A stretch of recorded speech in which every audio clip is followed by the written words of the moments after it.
Hello, it's Paul Tilley again, and welcome to HN2130 Recruitment Selection. And you know, today we're talking about Unit 8, Interviewing. Well, we've worked our way through the recruitment process. Now we're coming in and we have this pool of applicants that we started out with. We've done some initial screening to narrow down the pool. We've moved up to the point now where we have a few potential candidates that we'd certainly like to find out a little bit more about. These are people who we think could possibly do the job, but we really need to bring them in and have a chat with them. And that's really what this section is all about, the interview. The interview ranges from a free-ranging type chat to a very methodical discussion with pointed questions. And the idea of the whole thing is to be able to find the person who has that best fit between what the organization needs. Specifically within this unit, we're going to be looking at some very key objectives. First, we're going to discuss the usefulness and focus of employment interviews. Then, we're going to discuss some of what we call situational factors that influence the validity of the interview process in determining whether or not a person is suitable or not. We're going to discuss the structured interview and the unstructured interview. We're going to define the difference and the similarities between both of them and the usefulness of both of them. We're going to develop an appropriate list of typical interview questions. We're going to discuss how best to conduct an interview in such a way to make it as valid as possible. We're going to describe situational approach, situational questions as they're asked in the interview. And we're going to look at behavioral approach and the behavioral questions as they're asked in the interview. So, without further ado, let's take a look at these key objectives. First, we really need a strict definition of what an interview is. Well, an interview, by definition, is a formal, in-depth dialogue between a job applicant and one or more interviewees who, based on the candidate's interview performance, make judgment about the applicant's fit with the job requirements and, ultimately, the organization. It's almost universally used by employers. It's a very common tool. And it's a little bit different than the screening interview that we talked about a little earlier. At the beginning stages, we talk about a screening interview, or a courtesy interview, where people come in and we kind of ask them a few questions to get a sense. This type of interview, the selection interview, is designed to determine whether or not to make an offer to that person. So we also know that interviews are quite popular with organizations, and well, the ultimate question is, why are they so popular?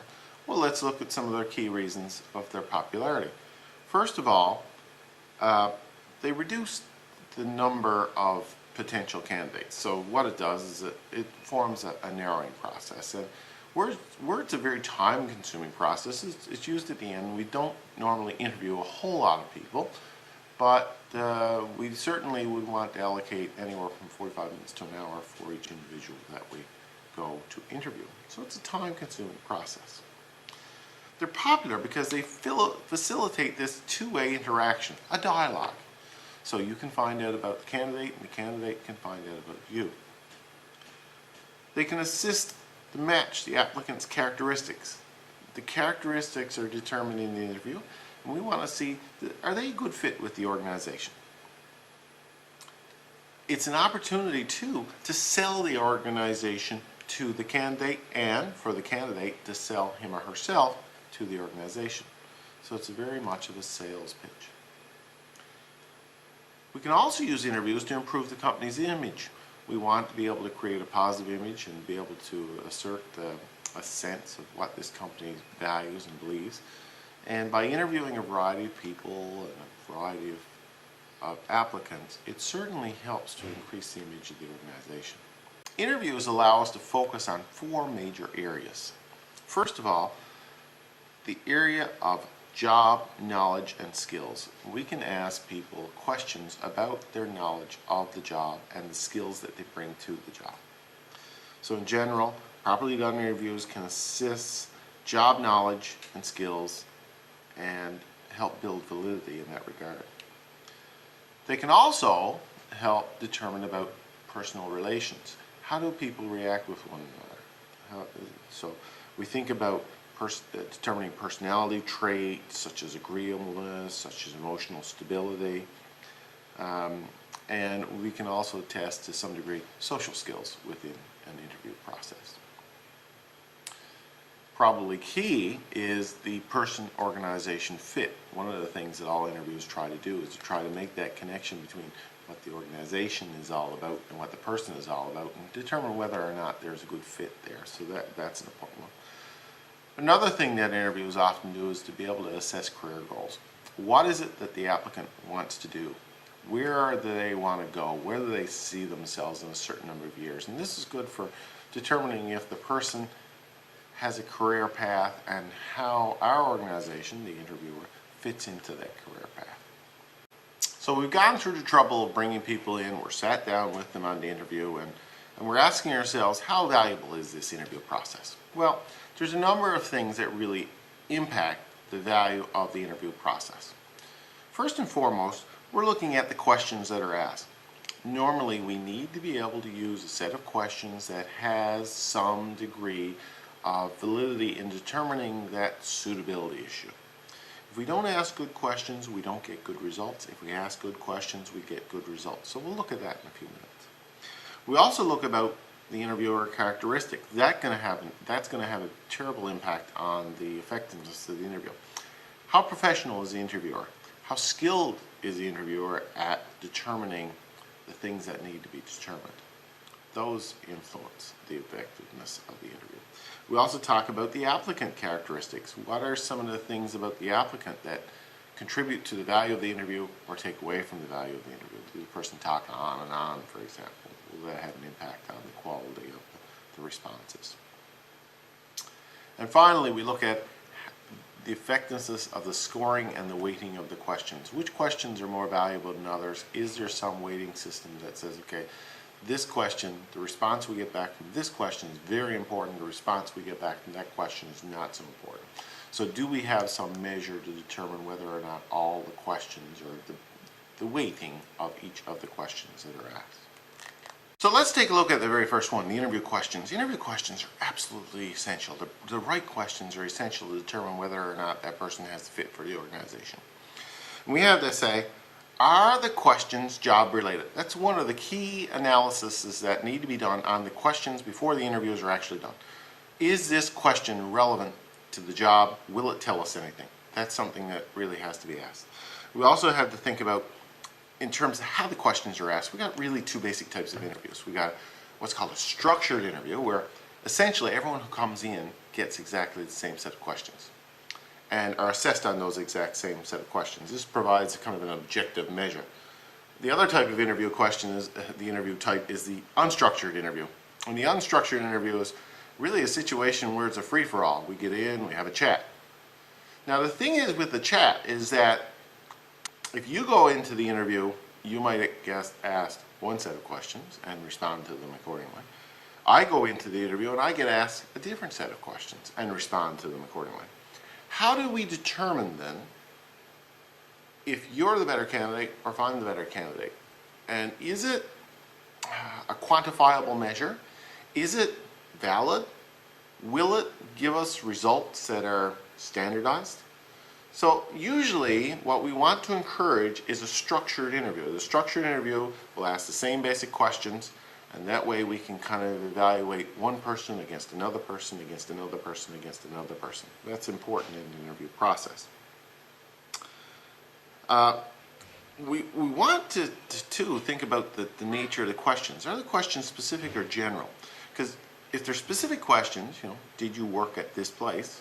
It's very easy to determine the answer as a yes or no, sure, not so sure. When we ask very general questions, however, it provides an opportunity for us to make inferences or to make skilled judgments as opposed to a specific answer. Now the problem with that is that are we again being able to measure people accurately? Because the moment we we get into an idea of trying to determine whether a person's answer was good or bad, we get into this subjectivity issue, and we could end up with confused results at the very least, and that could affect the quality of the interview process.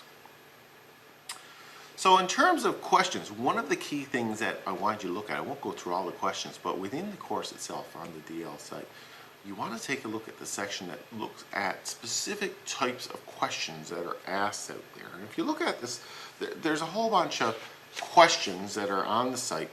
And if you look at questions in general, they tend to fall into several categories. Personnel motivation type questions. What motivates you? What motivates you to do best work is an example of personal motivation question.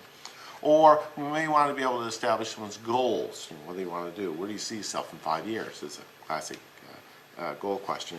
Or we may want to evaluate a person's communication skills.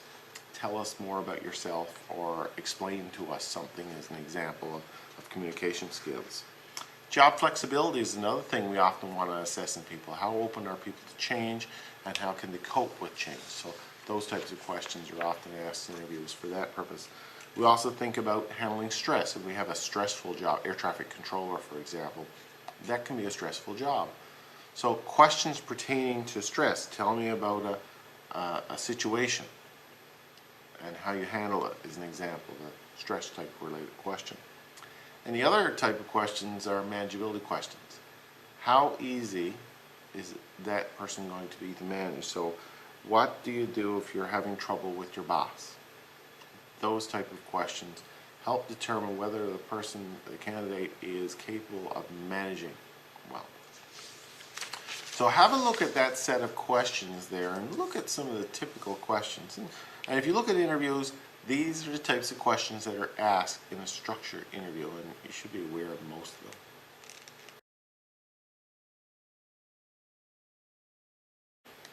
Interviewer characteristics come into the mix as well, and that affects the quality of the interview. Let's think about it. So I'm going to be the interviewer, and you're going to be the interviewee. You come in, and you sit down, and you look like a very young student. I'm going to think, you don't have a lot of experience. You don't have a lot of knowledge to bring to this job. Now, your look as a young student might be very deceiving. You might have many years of experience.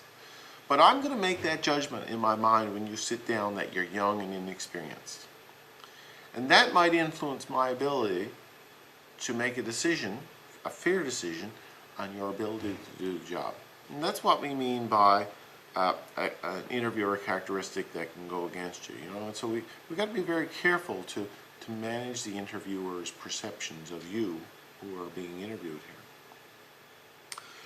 And a lot of it comes into the training of the interviewer. How experienced is the interviewer at doing interviews? Untrained, inexperienced interviewers are very susceptible to biases. We also have this issue of similarity to me. We see this wonderful effect in psychology. If you come in and you're the same type of person as me, you have the same interest, you're wearing the same shirt, you're from the same community, you're from the same school, we're the same age, we're the same gender, all of those things kind of will work in your favor in terms of an interview. And again, it doesn't make them right, but it certainly can influence the interviewer and, as a result, influence the results of the interview.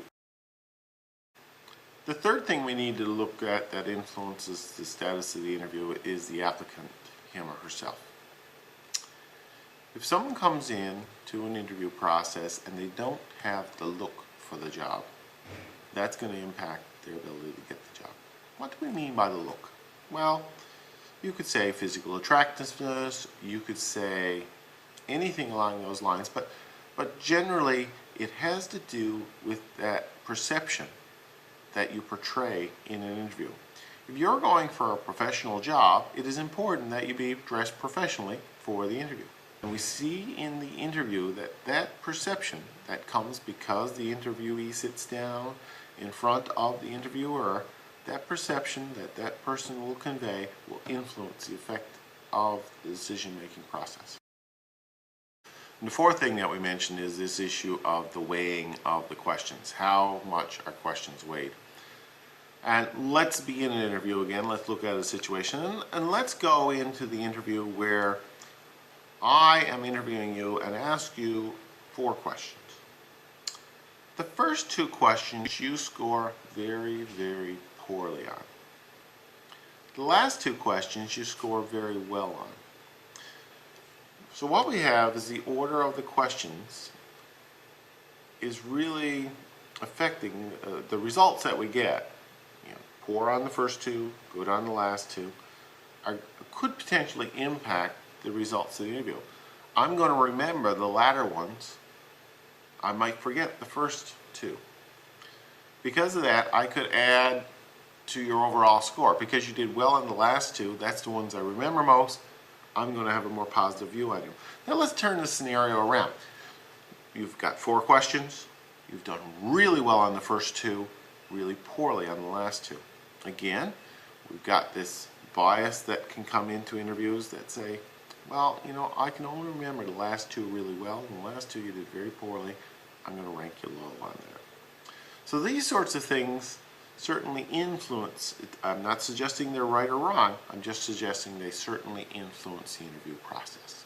Just following on the concept of a structured interview. Structured interviews tend to break questions down into 2 basic types. And these types tend to be behaviorally based questions and situationally based questions. Now, I'm setting aside the factual material that we draw from interviews and just looking at this, trying to establish this fit. And when we try to establish the fit, what we tend to do is to ask questions that are either behavioral or situational. Just to give an example of a behavioral type question. What a behavioral question wants to do is to assess the applicant's performance. This is, let's say, an interview for a college instructor position. In this profession, occasionally, one comes across a difficult student. Tell me about a difficult student you have taught in the last 2 years. Why do you consider him or her difficult? What exactly did he or she do? What was the impact on others? What was the impact on yourself? What did you do or say? Were you successful in resolving the event, and how do you know? And what did you learn from the episode? So that's a series of questions you could say, but it all relates to determining someone's behavior to a situation. So what we ask is, think back, how did you behave, what did you do? That's a behavioral type question. What we're trying to assess there is the person's ability to cope with various situations or behaviors that occur. The other type of question that's often used is a situational interview. And a situational interview is a little bit different in behavior because what it does is it makes a hypothetical situation. As opposed to looking back, it looks forward. So specific activities and behaviors represented on the job are identified and used to form questions that ask an applicant how they would behave in a given situation. So let's look at a very similar scenario for a college instructor. Let's look at a situational interview. Here's the scenario. A guest speaker was making a presentation about the invisible obstacles faced by women managers when a male walked out of the class. What do you do? And we're asking, what would you do in this situation? So here's the advice section. What do we do in order to make sure that our interviews are as predictive as possible? Well, here are some basic things. One of the key things is actually preparing for the questions. And when we think about questions, questions tend to fall into 6 or 7 basic categories, you know. So standard questions will either be personal motivation questions. What is it that makes you want this job? That's an example of a personal motivation question. What we want to be able to find out is what is it that drives this person? What is the things that make that person tick? And again, we're trying to make this link between the job and the requirements for the job. We also think about personal goal questions. Where do you see yourself in 5 years? An example of a personal goal question. These questions are often asked in interviews to determine what kind of career path that person sees for themselves. How do they fit within the organization in terms of that career path? Another key thing that's done in interviews are questions that will evaluate communication skills. And normally in interviews you will get questions that are communications related questions. tell us about a situation. And what we're looking for the person to do is to be able to weave a story that makes logical sense in that question, in the frame of that question. We also have job flexibility questions, which is we're trying to get a determination of how adaptable a person is to change. And often we'll ask questions that relate to, are you willing to change? That's the basic question. Are you willing to accept new opportunities? Are you willing to work in different places? These are typical questions that are asked in order to assess that flexibility that's often required in jobs. We also ask questions related to your management ability, management particularly of stress and challenges.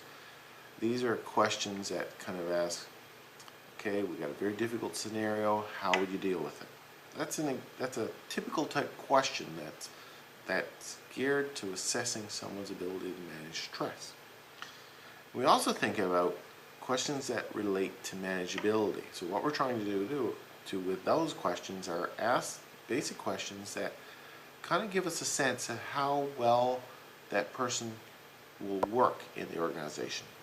Are they go-getters? Do they show some initiative? Or are they people that need a lot of hand-holding?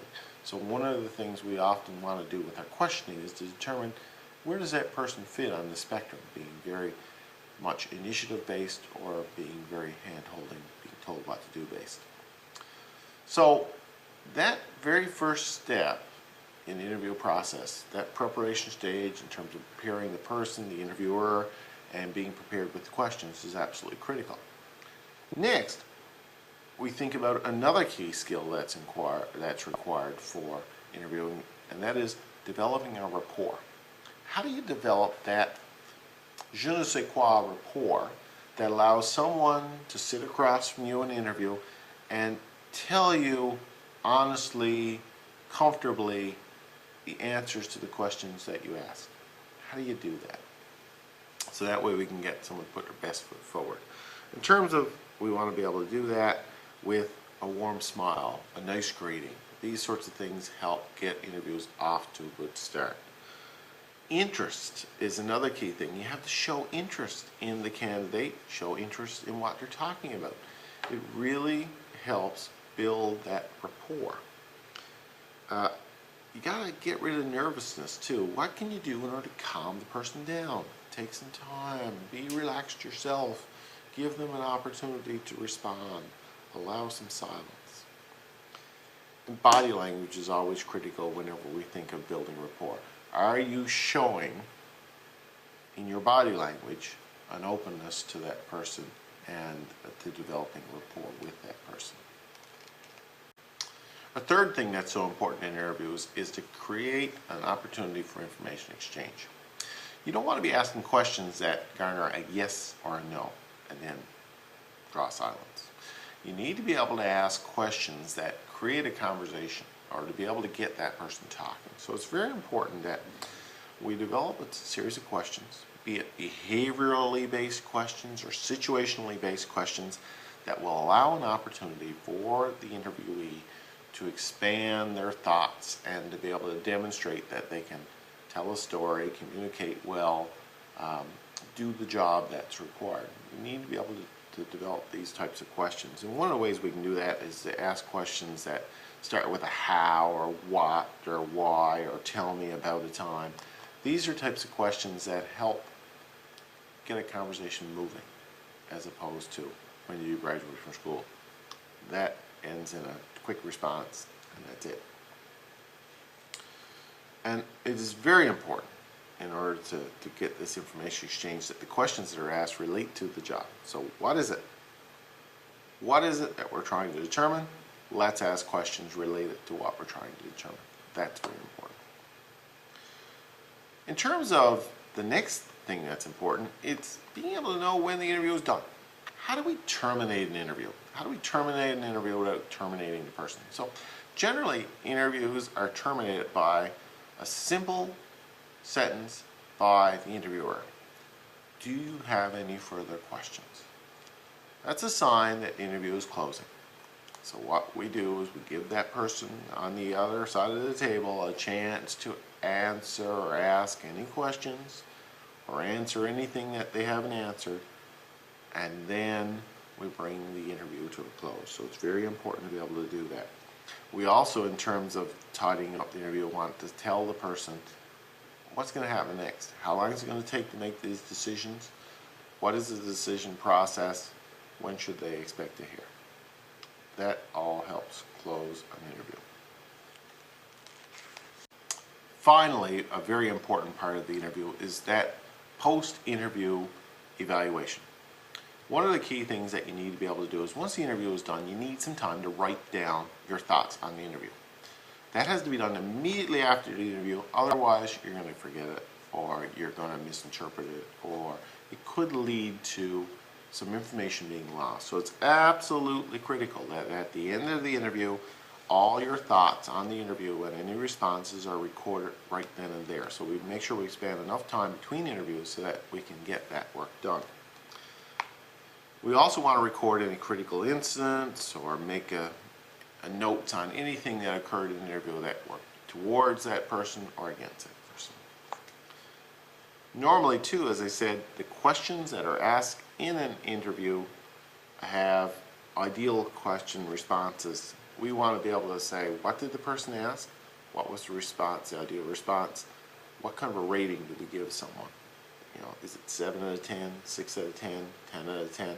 We want to do that analysis immediately and be able to sum up a total score for that interviewee right then and there.